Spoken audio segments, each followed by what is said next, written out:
नमस्कार दोस्तों, आप सभी को हमारे YouTube चैनल झार शिक्षा में स्वागत है। तो चलिए हम लोग कंप्यूटर का अगला प्रैक्टिस सेट नंबर 33 करते हैं और देखते हैं 20 इम्पोर्टेंट क्वेश्चन। तो चलिए स्टार्ट करते हैं आज के पहले क्वेश्चन से। हमारा आज का पहला क्वेश्चन है, कंप्यूटर की दुनिया में उबंटू क्या है? तो उबंटू आपका क्या है? तो उबंटू आपका open source Linux operating system है। यानी कि Ubuntu server OpenStack project के लिए संदर्भ ऑपरेटिंग सिस्टम है और AWS, एज्योर और गूगल क्लाउड पर बेहद लोकप्रिय अतिथि OS है। Ubuntu Dell, HP, Asus, Lenovo और अन्य वैश्विक विक्रेताओं के कंप्यूटरों पर पहले से स्थापित है। नेक्स्ट क्वेश्चन देखते हैं, निम्नलिखित में से कौन सा ऑपरेटिंग सिस्टम नहीं है? तो आपका लिनक्स है, यूनिक्स भी है, इंटेल जो है आपका ऑपरेटिंग सिस्टम नहीं है और विंडोज भी आपका ऑपरेटिंग सिस्टम है। तो इस क्वेश्चन का आंसर जो होगा आपका सी हो जाएगा। इंटेल एक चिप निर्माण कंपनी है, बाकी सभी ऑपरेटिंग सिस्टम है। नेक्स्ट क्वेश्चन है, फिनलैंड के एक छात्र द्वारा प्रोजेक्ट के रूप में शुरू किया गया ऑपरेटिंग सिस्टम लिनक्स किसने विकसित किया? जो लिनक्स है वो लाइनस टोरवाल्ड्स ने विकसित किया। इसकी व्याख्या देखते हैं। लिनक्स कंप्यूटर ऑपरेटिंग सिस्टम 1990 के दशक की शुरुआत में फिनिश सॉफ्टवेयर इंजीनियर लिनुस टॉरवाल्ड्स द्वारा बनाया गया था और फ्री सॉफ्टवेयर फाउंडेशन अभी भी हेलसिंकी विश्वविद्यालय में एक छात्र के रूप में टॉरवाल्ड्स ने यूनिक्स ऑपरेटिंग सिस्टम मिनिक्स के समान एक प्रणाली बनाने के लिए लिनक्स विकसित करना शुरू कर दिया है। नेक्स्ट क्वेश्चन है, निम्नलिखित में से कौन सा एंटीवायरस सॉफ्टवेयर नहीं है? तो अवास्ट ये तो है, लिनक्स आपका नहीं है, ये आपका एक ऑपरेटिंग सिस्टम है। तो इसका क्वेश्चन का आंसर हो जाएगा बी हो जाएगा। नेक्स्ट आगे देख लेते हैं। देखिए इसमें नॉर्डन भी आपका एक एंटीवायरस सॉफ्टवेयर है और कैस्परस्काई भी आपका एंटीवायरस सॉफ्टवेयर है। नेक्स्ट क्वेश्चन है, F7 कुंजी का उपयोग आमतौर पर माइक्रोसॉफ्ट प्रोग्राम जैसे माइक्रोसॉफ्ट वर्ड, आउटलुक आदि में डैश के लिए किया जाता है। तो किसके लिए किया जाता है? तो ये आपका वर्तनी और व्याकरण की जांच करने के लिए किया जाता है। इसकी व्याख्या देखते हैं। माइक्रोसॉफ्ट ऑफिस जैसे माइक्रोसॉफ्ट एक्सेल, वर्ड, आउटलुक आदि में एक दस्तावेज की वर्तनी जांच और व्याकरण जांच करने के लिए कंप्यूटर और प्रोग्राम के आधार पर F7 के अन्य उपयोग भी हैं। नेक्स्ट क्वेश्चन है, डैश एक प्रोग्राम लॉजिक का डायग्रामेटिक रिप्रेजेंटेशन है। तो कौन है? तो आपका फ्लो चार्ट जो है ये आपका प्रोग्राम का लॉजिक डायग्रामेटिक रिप्रेजेंटेशन है। एक फ्लो चार्ट यह एक सामान्य उपकरण है जिसे विभिन्न प्रकार के उद्देश्यों के लिए अनुकूलित किया जा सकता है और इसका उपयोग विभिन्न प्रक्रियाओं का वर्णन करने के लिए किया जा सकता है। निष्पादन के दौरान एक कार्यक्रम को प्रक्रिया कहा जाता है। तथ्यों और आंकड़ों के संग्रह को आंकड़े कहते हैं। नेक्स्ट क्वेश्चन है, MS ऑफिस सॉफ्टवेयर में लाइन या टेक्स्ट के सेंट्रल अलाइनमेंट के लिए शॉर्टकट कुंजी क्या है? तो उसका शॉर्टकट कुंजी आपका कंट्रोल ई है। माइक्रोसॉफ्ट वर्ड शॉर्टकट कुंजियां आपके दस्तावेज को सहेजने से लेकर किसी गलती को पूर्ववत करने तक सब कुछ करना आसान बनाती है। जैसे कि कंट्रोल सी का सिलेक्ट किए हुए टेक्स्ट को कॉपी करने के लिए उपयोग किया जाता है। कंट्रोल जी फाइल में किसी स्पेसिफिक लाइन में जाने के लिए किया जाता है और कंट्रोल ए सभी टेक्स्ट को सिलेक्ट करने के लिए किया जाता है।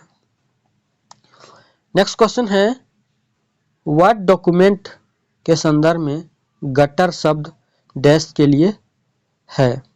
तो गटर शब्द का प्रयोग किसके लिए होता है? तो सिलाई और बांधने के लिए एक तरफ छोड़ी गई जगह को गटर कहते हैं।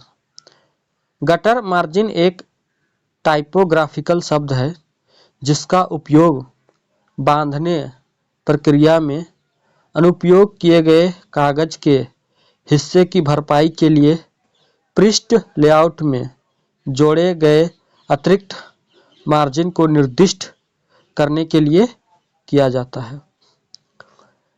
नेक्स्ट क्वेश्चन है, एमएस वर्ड डॉक्यूमेंट में टेक्स्ट के आकार, रंगों आदि के पूर्व निर्धारित स्वरूपन को सेट करने के लिए डैश का उपयोग किया जा सकता है। तो किसका उपयोग किया जाता है? तो आपका स्टाइल का उपयोग किया जा सकता है।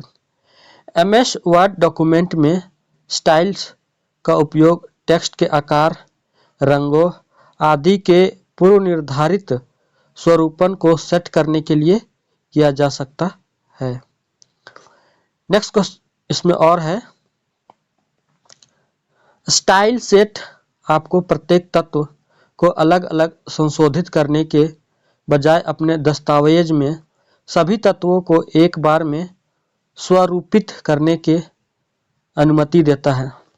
एमएस वर्ड में कई प्रकार के स्वरूपन जिन्हें हम किसी दिए गए टेक्स्ट पर लागू कर सकते हैं, जैसे कि फ़ॉन्ट, फ़ॉन्ट स्टाइल, फ़ॉन्ट रंग, फ़ॉन्ट आकार, टेक्स्ट हाइलाइट रंग, समाशोधन, प्रारूप, केस में परिवर्तन आदि। नेक्स्ट क्वेश्चन है, मेल मर्ज निम्नलिखित में से कौन सा वैध डाटा स्रोत नहीं है? तो आपका आंसर हो जाएगा माइक्रोसॉफ्ट पावर पॉइंट। इसमें आपका एमएस एक्सेल वर्कशीट है, आउटलुक संपर्क सूची है, एमएस एक्सेस डेटाबेस भी है। इसकी व्याख्या देखते हैं। Microsoft PowerPoint mail merge में मान्य डाटा स्रोत नहीं है। मेल मर्ज अधिकांश डेटा प्रोसेसिंग अनुप्रयोगों में एक विशेषता है जो उपयोगकर्ताओं को एक से अधिक प्राप्तकर्ताओं को एक समान पत्र या दस्तावेज भेजने में सक्षम बनाता है। यह मुख्य रूप से ग्राहकों या सामान्य व्यक्तियों को बल्क मेल भेजने की प्रक्रिया को स्वचालित करता है। Excel worksheet, Outlook, context list और एमएस एक्सेस डेटाबेस वैध डाटा स्रोत हैं। माइक्रोसॉफ्ट पावर पॉइंट एक प्रस्तुति प्रोग्राम है। यह 20 अप्रैल 1987 को शुरू में केवल मैकिन्टोश कंप्यूटरों के लिए जारी किया गया था।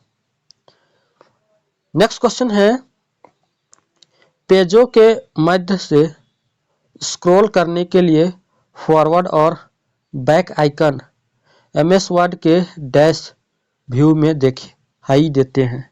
तो कहाँ पर दिखाई देते हैं? तो आपके रीड मोड में दिखाई देते हैं। पेजों के माध्यम से स्क्रॉल करने के लिए फॉरवर्ड और बैक आइकन एमएस वर्ड के रीड मोड व्यू में दिखाई देते हैं।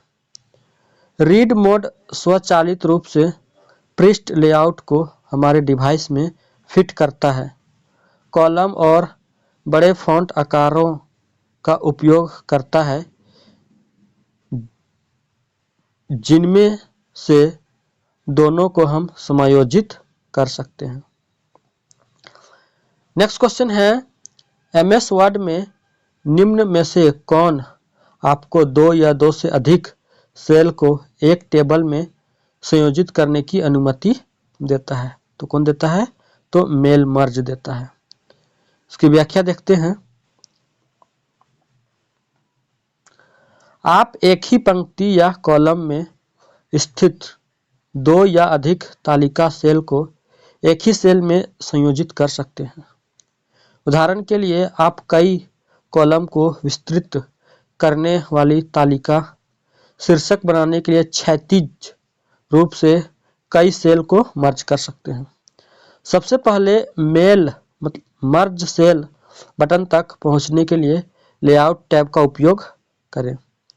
दूसरा, जब आप चयनित तालिका सेल पर राइट क्लिक करते हैं तो संदर्भ मेनू पर पाए जाने वाले मर्ज सेल विकल्प का उपयोग करें।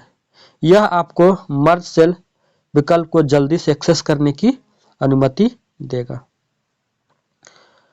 नेक्स्ट क्वेश्चन है, एमएस वर्ड में पृष्ठ की ऑड कंटेंट की पृष्ठभूमि में वर्चुअल टेक्स्ट यानी घोस्ट टेक्स्ट डालने के लिए डैश का प्रयोग किया जाता है। तो किसका प्रयोग किया जाता है?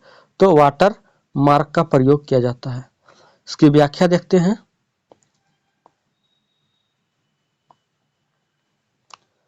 वाटर मार्क एक छवि या टेक्स्ट है जो दस्तावेज के मुख्य टेक्स्ट के पीछे दिखाई देता है। यह आमतौर पर टेक्स्ट की तुलना में हल्का शेड होता है, जिससे आप दस्तावेज को आसानी से पढ़ सकते हैं।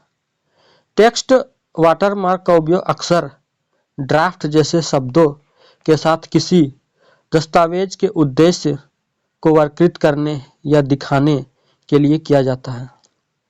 पेज लेआउट टैब पर वाटरमार्क कस्टम वाटरमार्क चुनें। पिक्चर वाटरमार्क चुनें और एक तस्वीर चुनें, या टेक्स्ट वाटरमार्क चुनें और टेक्स्ट बॉक्स में अपना वाटरमार्क टेक्स्ट टाइप करें। ओके पर क्लिक करें, आपका वाटरमार्क सेट हो जाएगा। नेक्स्ट क्वेश्चन है, एमएस वर्ड का उपयोग करते हुए इनमें से कौन सी गतिविधि सबसे उचित रूप से की जाती है? तो कौन सी? तो रिपोर्ट लिखने के लिए। इसकी व्याख्या देखते हैं। माइक्रोसॉफ्ट वर्ड माइक्रोसॉफ्ट द्वारा विकसित एक वर्ड प्रोसेसिंग सॉफ्टवेयर है। यह पहली बार 25 अक्टूबर 1983 को जेनिक्स सिस्टम के लिए मल्टी टूल वर्ड नाम से जारी किया गया था। माइक्रोसॉफ्ट वर्ड या एमएस वर्ड एक लोकप्रिय वर्ड प्रोसेसिंग प्रोग्राम है जिसका उपयोग मुख्य रूप से दस्तावेज बनाने के लिए किया जाता है, जैसे ब्रोचर, पत्र, सीखने की गतिविधियां, क्विज, परीक्षण, रिपोर्ट लिखना और छात्रों के होमवर्क असाइनमेंट। नेक्स्ट क्वेश्चन है, एमएस वर्ड 2016 में चयनित टेक्स्ट को बोल्ड करने का बटन डैश टैब में पाया जाता है। तो किस में होता है? ये आपका होम टैब में होता है। एमएस वर्ड 2016 में चयनित टेक्स्ट को बोल्ड करने का बटन होम टैब में पाया जाता है। होम टैब पर फॉन्ट व्यू में बोल्ड, इटैलिक, अंडरलाइन कमांड पर क्लिक करें। यह विंडोज और एप्पल दोनों ऑपरेटिंग सिस्टम के लिए उपलब्ध है। माइक्रोसॉफ्ट ऑफिस 2016 माइक्रोसॉफ्ट ऑफिस उत्पादकता स्वीट का एक संस्करण है जो ऑफिस 2013 और ऑफिस फॉर मैक 2011 दोनों के बाद आता है। यह माइक्रोसॉफ्ट ऑफिस 2019 से पहले वर्ड में आप अपने टेक्स्ट को 3 तरीके से बोल्ड कर सकते हैं। मिनी टूल बार पर बोल्ड बटन का उपयोग करें, होम टैब पर बोल्ड बटन का प्रयोग करें या कीबोर्ड शॉर्टकट का प्रयोग करें। नेक्स्ट क्वेश्चन है, इवेन कॉलम का स्वरूप उन्हें आउट कॉलम से भिन्न दिखाने के लिए वर्ड में किस विकल्प का उपयोग किया जाता है? तो बैंडेड कॉलम का उपयोग किया जाता है। एमएस वर्ड में बैंडेड कॉलम का उपयोग इवन कॉलम की फॉर्मेटिंग को ऑड कॉलम से भिन्न बनाने के लिए किया जाता है।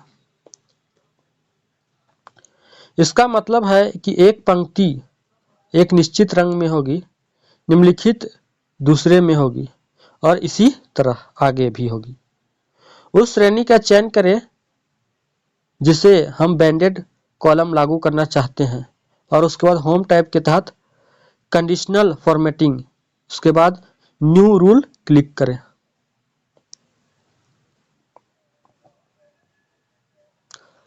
बैंडेड कॉलम लगाने के लिए हम सूत्र MOD column small bracket comma 2 bracket बंद इक्वल टू 0 का उपयोग कर सकते हैं। नेक्स्ट क्वेश्चन है, MS वर्ड में F12 की के प्रयोग से कौन सा डायलॉग बॉक्स खुलता है? तो कौन सा खुलता है? तो ये आपका सेवेज डायलॉग बॉक्स खुलता है।